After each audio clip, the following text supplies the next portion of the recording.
Hey everyone, it's Deke. Welcome to the Wraith YouTube channel. Today we're going to be doing the Lurking Terror variant of the Sinkhole on Tier 8.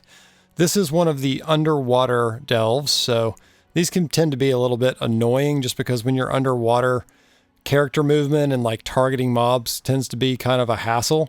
But if you play this kind of patiently and methodically, you can get the achievement for never losing your breath, and you can get through this pretty cleanly. So I'm just going to walk you through it as I play through it here.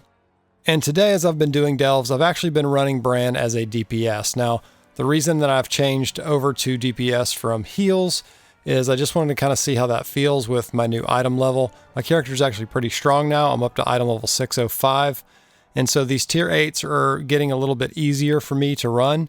So I figured if I can have Bran DPSing, then maybe I can get through them a bit faster, which is ideally what I'd like to be doing just so that I can do more delves and have more chances to get loot and to level up Bran. In this run, I'm going all in on damage, and I'm using the Porcelain Arrowhead Idol, and then I'm using for my utility Curio, I'm using the Amorphous Relic.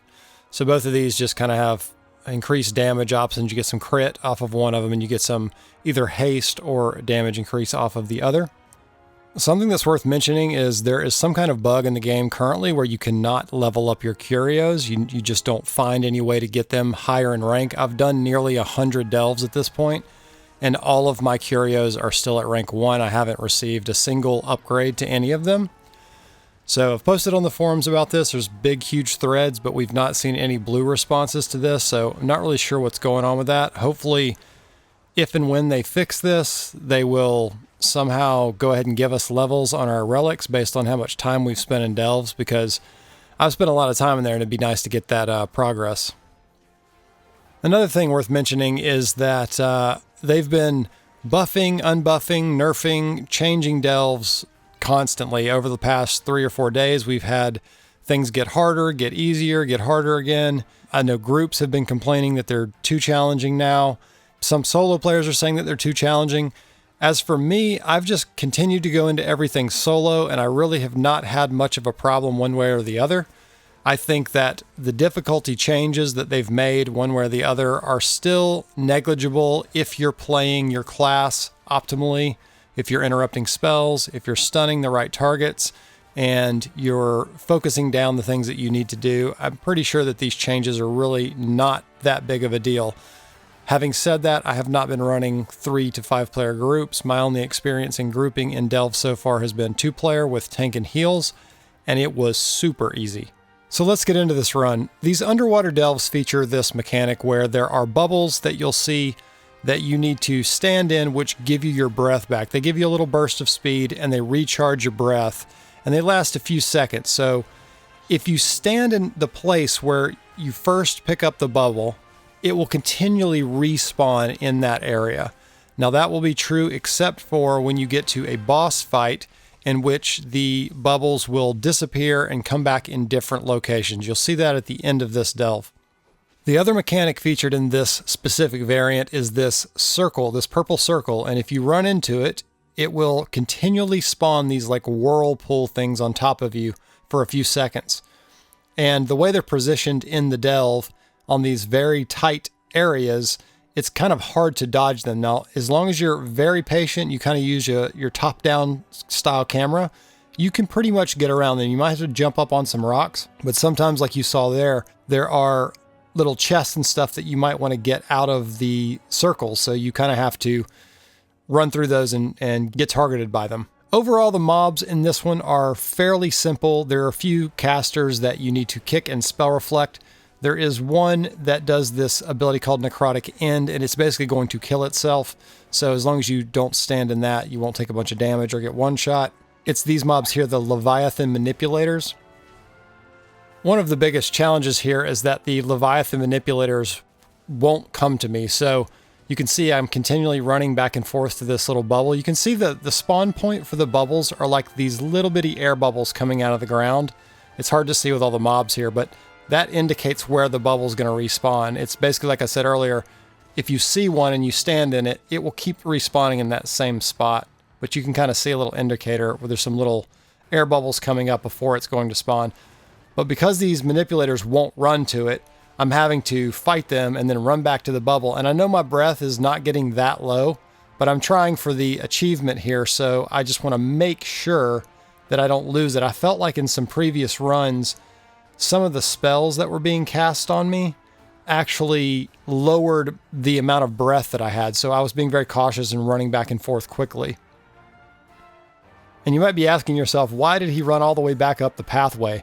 Well, it was because I was being targeted from the purple circles, and as I was running back up, I wanted to grab the bubble, which got me retargeted, and so on and so forth. So I had to run all the way back up to keep getting the bubbles to make sure that my air stayed full.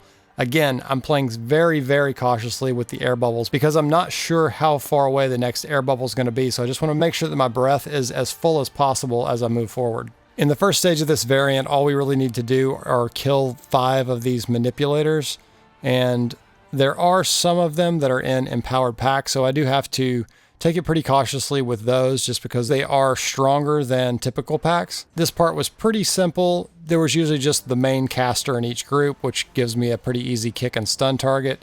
Everything else I'm just kind of cleaving down. So I'm going to skip ahead a little bit to the next stage of the delve.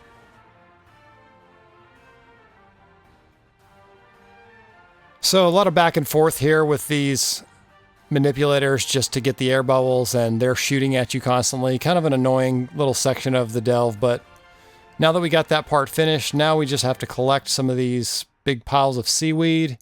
So similar kind of thing, you're going to have the bubbles. So this delve's pretty straightforward. Once you get the bubble mechanics down where you're just standing in bubbles and running back to them and kind of plotting your next spot where you're going to try to get to, they're not too bad at all.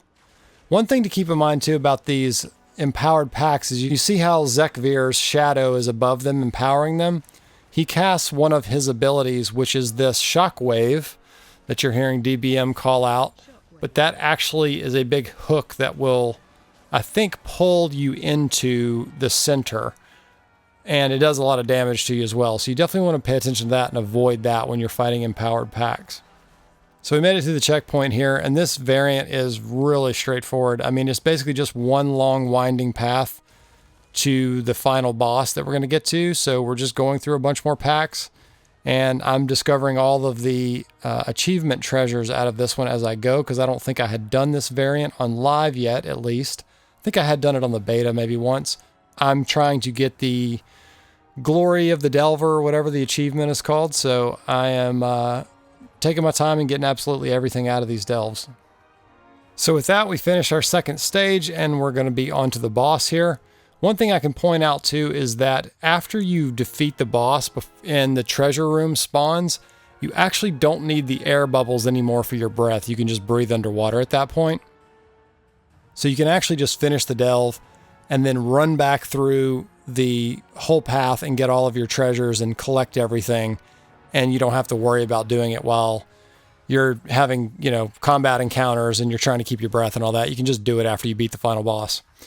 So on this one, I felt like I hadn't seen this boss, or if I had seen it, didn't remember the mechanics necessarily. So I do think I have a reset here because I was jumping back to get my air bubble, and I think the boss is going to do a reset here in a second because I pulled him too far away from the cave. I think with this specific boss, you have to fight him in the area, that he's in there. So you see he despawned. This is actually a good point where you can see those little air bubbles, these tiny little air bubbles coming up where the bubble is going to spawn. And so I'm just waiting on the boss to spawn here, and I grab this chest. So you see the bubbles are actually in this room. They're spawning in random locations around the room after you take one. So they have a little bit of a different behavior than the rest of the delve. And you can actually run back to this one and grab this, but you just have to get back in quickly enough so that he doesn't despawn. I wasn't quite sure exactly what was happening with the bubble mechanic. And then once I saw that they were spawning in the kind of the same locations, that just jumping around the room, then I started to figure out, I just need to wait on one to spawn and I will get it and I don't have to worry about it. Again, I was just so kind of stressed out that I was going to miss the achievement because of something stupid. So I was prioritizing the bubbles over anything. And this boss doesn't really do anything. You're just avoiding stuff on the ground. You're avoiding the tentacles. Then he goes immune. He gets this bubble on him, and there's one specific tentacle you can see that he's tethered to over here. And it's called a Guardian Tentacle, and you just have to kill the Guardian Tentacle, which will remove his immunity. Pretty basic, pretty simple. And yeah, he doesn't really do anything, you know. The fight's only annoying because you have to run around and pick up all these bubbles. I don't know what it is about being underwater, but everything just is kind of just a little bit more difficult. Targeting and movement and camera operations is all just a little bit annoying underwater for some reason. Big shield slam there. 2.5 million. And there you go. We finish it up there, and we get, I think we knock out all the achievements here. I get the Delver of the Depths 3, which is completing every delve on tier 8 or higher with deaths remaining. I don't think I really die in tier 8s now. 9, 10s, and 11s, you know, obviously there's going to be a lot more challenging things to deal with in those. The 8s are pretty simple at this point. Once you're above 600, at least as a tank, they're pretty simple. But yeah, that's it. You can see here on this achievement page too that I've reached level 30 with Bran. And I will say that he does seem to be a good bit stronger. I think if we could get this Curio leveling thing situated, Blizzard would fix that. I think Bran would be a lot stronger and would feel a lot better. And you see here I'm working on this Glory of the Delver. I've got quite a bit of it done, but there's still a little bit to go. You've got to do all variants of each delve, and there's 12 delves, and there are 3 variants per delve. So that's 36 different iterations of delves that you need to complete. So they rotate randomly every single day, so you don't really know which ones you're going to get. So you just kind of have to, if you go to the door, when you open it and you look at the tier and you select your tier, on the right-hand side of that little menu, it will tell you the name of the variant. That name will be associated with one of your achievements. If you go in and look at the achievement for that, I think it's like the Lore Master Delve achievement, that name correlates with whatever's in that achievement. So that's the way you track that and try to figure out which ones you need. So you can actually just go to the delve doors and look and see which one it is and see if you need it, if that's the only thing you're really looking for. If it's not a bountiful delve or something, you can just go in and run it on a super low level. You don't have to do it on a high level just to get the Lore Master achievement part of it. So cool. Thanks for watching the video, and I hope this is helpful to some of you guys out there, and I'll see you in the next one. Later.